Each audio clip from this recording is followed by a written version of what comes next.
Hey everyone, in this video I'll be ranking the best light armors in Baldur's Gate 3 on a tier list. Now, there's not a whole lot of different light armors, but some of them have some very crazy abilities, like the Shadeclinger Armour here, which not that popular of an item, but there's a very cool ability with this. Not only does it look really cool, it also gives you this ability here, the Shadeclinger, which gives you advantage on saving throws while you're obscured, which is a very powerful ability.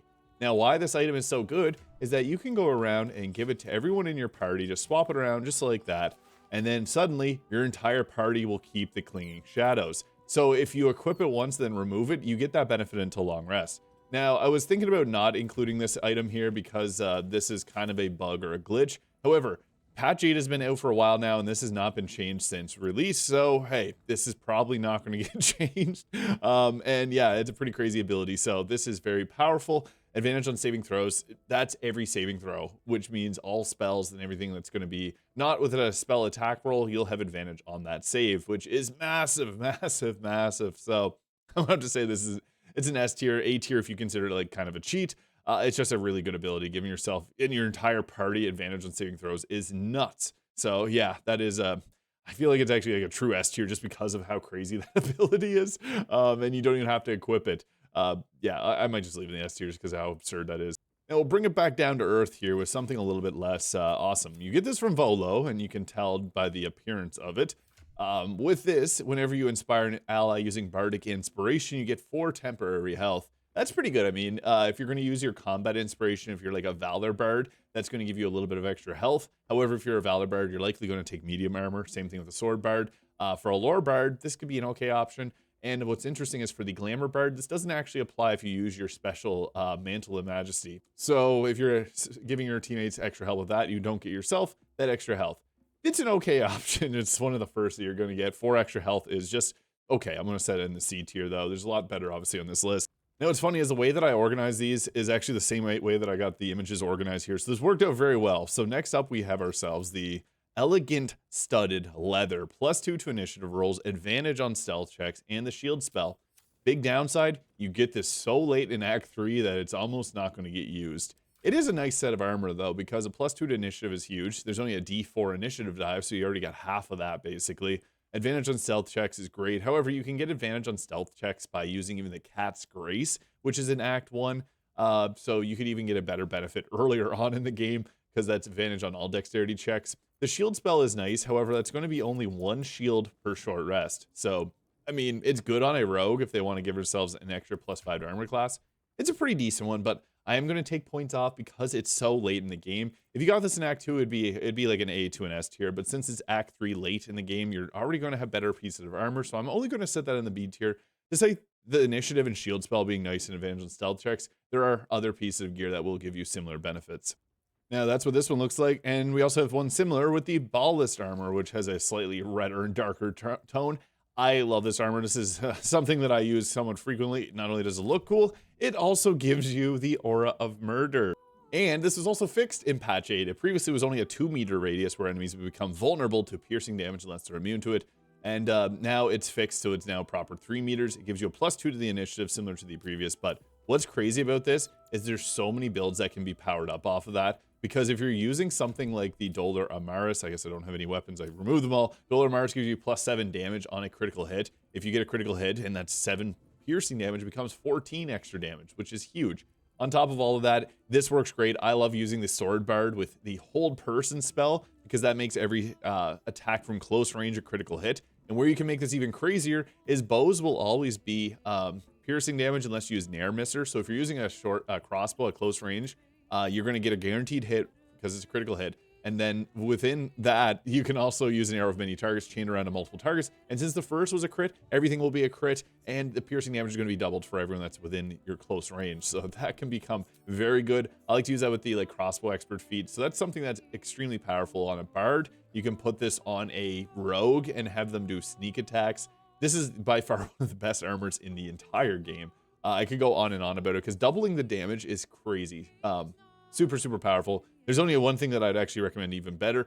This guy, I would actually say Patch 8 did buff it and made the range the proper 3 meters, but it also made it kind of a nerf in the sense that Resonant Stone with Shadowblade is now the ultimate Omega like burst Nova damage, whatever you want to call it, nuke damage. this is still very good, but the weapons that you get for it, piercing damage isn't going to be able to be a Shadow Blade at a 48. So this is still really good. I don't want to downgrade how powerful getting the piercing damage vulnerability is, but there's also daggers from Orin that will do a similar feature. So it's still the best light armor, but it did kind of not fall off, but there's better options out there now in patch 8. But that's more so to the absurdity of the Resonant Stone being an item that you can pass around to your entire team freely, and also Shadow Blade getting its 4d8 damage doubled. So yeah, it's less about this and more so about the other items, other things just being so crazy.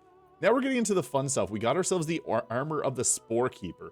Now I think this one is one of the best as well, because when we have the symbiotic entity form from the Circle of Spores Druid, this gives us one of the most crazy abilities in Baldur's Gate 3 that you may not even be aware of. Haste Spores. Eject a cloud of white spores that haste any creature that enters the cloud. This is a bonus action ability. It only lasts one turn, but look at this. When you pop this down, you're going to haste everyone within that, so you can get an extra action. This is crazy because that's a bonus action haste. Everyone reacts all funny to it, but they get a free extra action, which is huge. And you can put your summons into this. They get that action. It's really good. Really, really good. If you're min-maxing, you want to have a long rest every time you have combat because haste spores are just so good. There's also Tin Mask spores, which will befuddle creatures, which basically just makes them like laugh and attack people that are close by. And then there's also the Bitter Bang, which creates a little surface for 3 turns. So obviously haste spores being extremely powerful, because then whenever you set that up, your entire team is going to get an extra action. You can sometimes end combat situations if you go first when you use that. It just requires a long rest to recover it.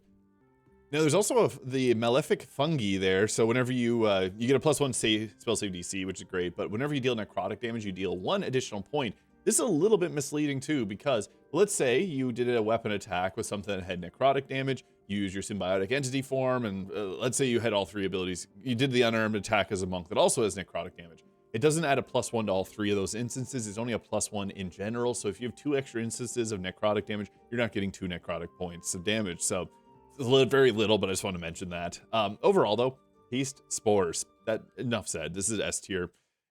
We actually have a lot of really good light armors already. This is kind of a front-loaded the way I have all the images here. But next we also have a very powerful one with the Armour of Moonbasking. Now, this also works very weirdly. Now, this is mostly due to the new subclass in patch 8, but this will give you 22 temporary health points when casting Wild Shape, reducing all incoming damage by 1, +2 to armor class, advantage on saving throws against spells when you're in Wild Shape form. So we got ourselves 16 armor class currently. Let's go into our Wild Shape form. Let's go into the Dragon. So Star Druid, it actually works a little bit funny, and you're going to see all the special abilities that we get with it. So we now get the +2 from Lunar Protection, +2 from Bestial Fortitude. So what's funny about this is you actually get +2 armor class twice while wearing this. Once before you go into the Wild Shape, and then once afterwards. So yeah, that is kind of funny because you get a extra nice boost there twice. But what's furthermore great is we got our temporary health here, which once we hit level 10, we can swap between our forms freely. And when you swap forms, you get an extra 22 temporary health, and again, and again, and again. And what was also silly about this is you can actually talk to someone and retoggle the temporary health, because whenever you talk to someone, it removes your starry form and then reapplies it, so then you get the extra health points again. So there's a lot of really funny things that can happen with this armor, with the Circle of Star Druid, but for its intended purpose, the Moon Druid, it is also extremely good because that's the only piece of gear that actually works while you're in Wild Shape. So actually there's a couple others that give you like the Ring of the Shapeshifter, but there's very limited, and this is the only chest armor piece that'll actually work in your Wild Shape. I guess things that give you Bark Skin can work, but Bark Skin sucks, and it's actually not really as good as using this here. And I guess another thing that I want to mention that also is kind of misleading on this is the condition here, Lunar Protection. Look above my head, you'll see it says a +1d4 bonus to armor class and advantage on saving throws. It's actually not a 1d4 bonus to armor class. It's that +2, or in the Star Druid's case, a +2/+2, which is, yeah, 4. So pretty interesting stuff. I actually think that this is another one that this is tough. I want to put it in the S tier, but I think Haste Spores is just such a crazy ability that it has to be in the S tier. This one, giving the extra benefits, it's only going to benefit a Moon Druid, which is obviously a very good item for the Moon Druid and Star Druid, but yeah, I want to put it in S tier, but I just feel like it's a little bit short of that. Same as our next one, we have 3 Druid armors here. What's notable about this is Druid armor is light armor. but druids have medium armor proficiency, so a little weird. But with the Armour of the Landfall, this gives you a +1 to spell save DC, gives you 1d4 healing whenever you start your turn on a vine surface or plant growth, and it also gives you a free casting of plant growth. Plant growth is nice. It doesn't require concentration, so you can just pop this on if you wanted to, and then go wee and drop this down somewhere. Create the difficult terrain if you want to. Oh, yeah. God, yeah, it can light on fire from a candle and burn and hurt people. Well, I'm sorry, Minsk. I got him shaking because he's killed Jahara. This happens in every video that I do, I swear. Something little like casting plant growth. Well, can't show you the healing effects, but you get the idea. It gives you a free plant growth and constitution saving throw checks advantage. However, again, you can also with another item get the advantage on all saving throws by just equipping that item and unequipping it. It's a good one, but I do think of all the different armors for the druids, like this is by far the weakest. And in actuality, you probably would rather use the Robe of the Weave clothing if you're going to play as a druid, because yeah, it's just a little bit better in certain instances. Yeah, I guess it really just depends. This is not terrible, but I will just put this in the behind A tier, but there's a big gap between the Moon Druid and this one here. It could even be like a high B tier pick. But next up, we got another armor that looks like the other previous armors that we covered. Studded Leather Armor +2. There's a few different light armors like this. Again, there's not a lot of light armors in the game. This one gives a +1 initiative and 1 less bludgeoning damage. It's okay. I'd probably actually just put this in the C tier. There's better options here. It does give a 14 armor class plus full dexterity modifier, so that's okay. Again, just okay. Yeah, and a nice bonus to initiative, however. Next up, we got the Spidersilk Armour. Now, this is a cool one. This gives you +1 to stealth checks and advantage on constitution saving throw checks. The reason that this can be a good item is because you get this in Act 1 when there's not a lot of ways to get advantage on like constitution checks. And constitution is to hold your concentration on spells, so that's great for a variety of different characters that want to obviously not break their concentrations. So the fact that you get this from Minthara in the very early game is also, I guess, a side note for this one.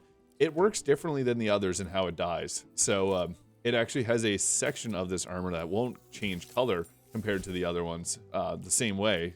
Whereas if you were to use the other dyes, you can see it actually dyes the top part. So this one, oddly enough, I don't know why it does that, but just a side note, I guess, because there's not much else to talk about with this one. It just gives you advantage on constitution saving throw checks, which is good. So I'm going to put that into the B tier, somewhere around there. Now we have the Penumbral Armour. There's actually 3 versions of this armor. So Penumbral Armour gives a +3 bonus to stealth checks. So that's pretty good, I guess. When you're obscured, you want to obviously be stealthing. So decent option, but again, there's so many more powerful, better options here. This one giving advantage of constitution saving throw checks is better in my opinion for most characters, but this has its time and its place, I guess. I'll throw that into like the lower B tier, I guess. And then we got ourselves some of the less good armors. So this one here, it looks okay. Like this is an interesting looking appearance, great for warlocks. The Padded Armor +2. You take 2 less bludgeoning damage, 13 AC plus your full dexterity modifier, which is okay. Just okay. I'm just going to put that into the C tier there.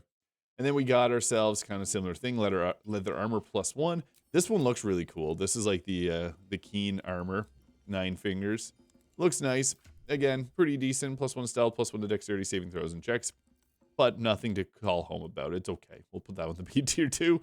And then finally, there's one more of these here that I actually couldn't source for my inventory. Some of the codes, actually, no, I have it right here. Some of the codes don't work for these if you're trying to add them in with the console commands. Kind of funny. Like the Minthara's armor, actually, if you use the UUID code, it doesn't spawn it. And Spidersilk Armour here, the final one, looks the same as the others. But this one just gives a +1 to stealth, so it's probably our worst. So actually rearrange this and put some of the... There we go. That is the tier list. So obviously, Bhaalist Armour, super good. The Sporekeeper Armour. And the really cool interaction there where you can give your entire team a stack of advantage on saving throws. This is honestly something that could be a game changer. It's got that cool appearance too. Like it's meant for something greater. Maybe this was meant to be this way. You just hand it around to everyone. They get blessed with the Shadeclinger Armour, and then they get all those extra benefits of having advantage on saving throws.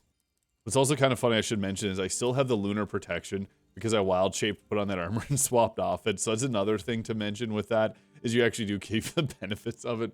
It is such a ridiculous piece of gear. The Moon Druid armor. I could actually see the Moon Druid armor being in the S tier as well. Like it's actually really good. I don't feel good putting the lunar or the Land Druid Armor on the same tier as that. So yeah, we're gonna go Bhaalist Armour, Spore Druid Armor, the Moon Druid Armor, and then the Shadeclinger Armour there. All S tiers. Let me know your thoughts though in the comments. And this was a pretty fun video to do. So let me know which type of tier list you guys would like to see next. Hope you have a great day, and we'll catch you all in the next one.